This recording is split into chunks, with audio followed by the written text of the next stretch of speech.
You work harder than your parents, you earn more, and you can't afford what they took for granted. In 1985, the median home price in America was roughly 3.5 times the typical household's annual income. Want a house? Work, save, get a mortgage. A mailman, a bus driver, a nurse, a teacher. Anyone with a job could buy a home.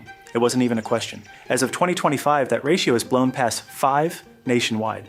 And in Los Angeles, Miami, or San Francisco, it hits 10. Over 40 years, home prices have skyrocketed at a pace that wages never had a chance of keeping up with. Salaries went up too, but they couldn't hold a candle to the housing market. Internet gurus tell you, stop spending on little things and save. Their favorite example is the latte. Let's take that example and do the math together. A $7 latte every day for 10 years straight, that's $25,000. The median down payment on a home in America in 2025, according to NAR, is around $65,000. 10 years without coffee and you still haven't saved enough for a down payment. That's just math. You can't buy a home? Not because you're not trying hard enough, but because you walked into a bidding war against an investment giant with billions in cash. Housing in America stopped being a place where people live. It became a financial asset that generates returns for whoever buys it first. Later in this video, I'll show you a family that lost that bidding war. Lost not to another family, but to a faceless corporation. I'll show you exactly who's buying up your neighborhoods and how the scheme works. I'll show you the software that helps landlords jack up rent and sync across entire cities. And I'll explain why you're paying more in rent than your own mortgage would cost. Charlotte, North Carolina. Sarah and John met in college. She was studying nursing, he was studying logistics. After graduation, they got married, rented a small apartment, and made a deal. Before having kids, they'd buy a house. Together, they make $110,000 a year.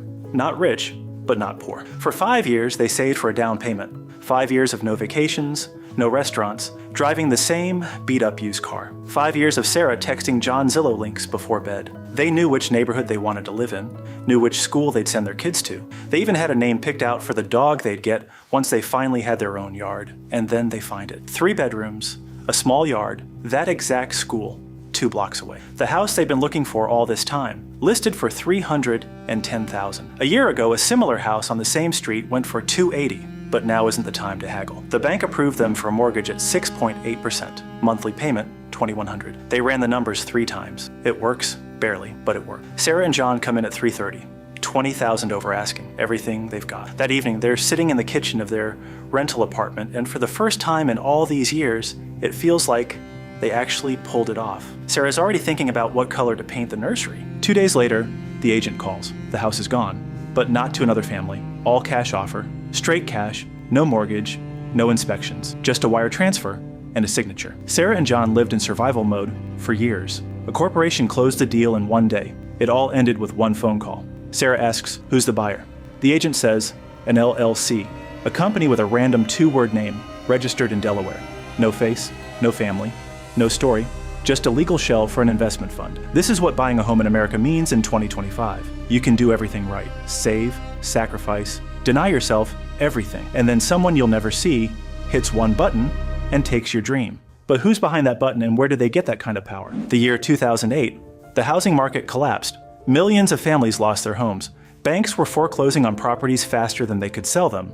A crisis for some, a once-in-a-lifetime opportunity for others. Yet over the next few years, while the country was picking itself back up, Blackstone entered the picture. Stephen Schwarzman's firm, one of the largest investment firms in the world. Through their subsidiary Invitation Homes, they started buying up foreclosed houses in bulk. You know how many homes they scooped up? Over 80,000, at prices that in some states were half of pre-crash level. While regular Americans were losing everything, Wall Street was shopping the clearance rack. And here's the key. They had no plans to flip them. They looked at those houses and didn't see homes. They saw cash flow machines. What was someone's dream home was a line item on their spreadsheet. Buy low, rent high, collect checks every month, scale up. That's how a new business model was born.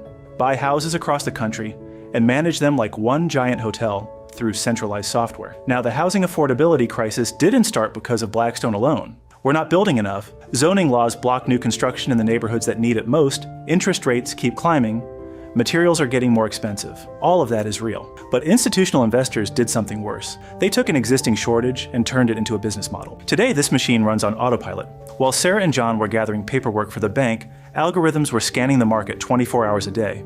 A house hits the market, a bot evaluates the neighborhood, schools, potential rent, and fires off a cash offer. According to Redfin, in 2021, investors were snapping up as much as a quarter of all affordable homes in cities like Atlanta and Phoenix and Charlotte. That includes both small-time flippers and big funds like Invitation Homes. But it's the big players who set the rules. But buying the house is only half the scheme. Next, you need to squeeze every last dollar out of it. There's software that monitors the entire rental market nationwide 24 hours a day, 7 days a week. It's called RealPage. The biggest property management companies use it to determine exactly how much rent to charge. The result? Companies that are supposedly competing with each other raise rents in lockstep across entire cities. That looks a lot more like price fixing than a free market. A digital cartel, essentially. ProPublica and the Department of Justice ran their own investigations and reached the same conclusion. The DOJ filed an antitrust lawsuit as a result. One algorithm buys the homes. Another algorithm sets the rent. And what happens to the people who lost? Let's go back to Sarah and John. They didn't buy the house. Mortgage approved, money ready, but none of that matters when your competitor shows up with cash and closes in a day. They keep renting the same apartment, same kitchen where they sat that evening thinking they'd finally made it. And here's where the story takes a turn. 40 days later, Sarah is scrolling Zillow out of habit, and she sees that house, 3 bedrooms, small yard, that same school. But it's not for sale, it's for rent. $2,495 a month, listed by the same LLC that outbid them. You see what's happening here? Sarah and John are now paying more every month than their mortgage would have been, but they're building zero equity. Their money goes straight onto a corporation's balance sheet and into its investors' pockets. They're bankrolling someone else's investment every single month, out of their own pockets. And with every check, wealth flows from the bottom to the top. It used to be that renters and potential buyers were different people.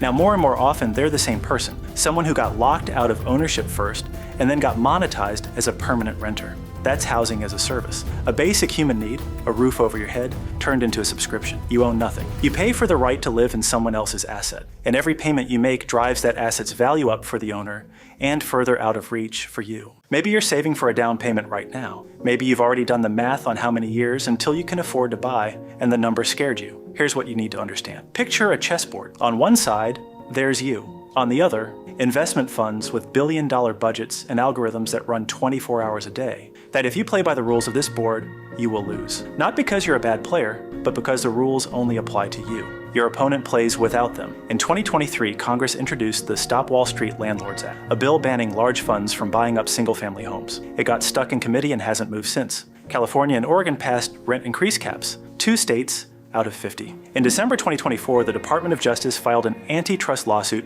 against RealPage. It hasn't gone to trial yet, and the financial sector and real estate industry are still among the top donors to Congress. Waiting for the system to fix itself is a losing strategy. So what do? You have 3 moves. The first and most cautious, play the long game. Look for markets the corporations haven't reached yet. Small towns, outer ring suburbs, up-and-coming areas. Where the algorithms aren't scanning every listing yet, a regular buyer still has a shot. The second, the most cynical, sit on the other side of the table. Those same companies buying up homes are publicly traded. Invitation Homes is a public company. You can buy their stock and collect dividends from the very rent that people just like you are paying. Can't beat them? Buy them. The third, the most radical, flip the board.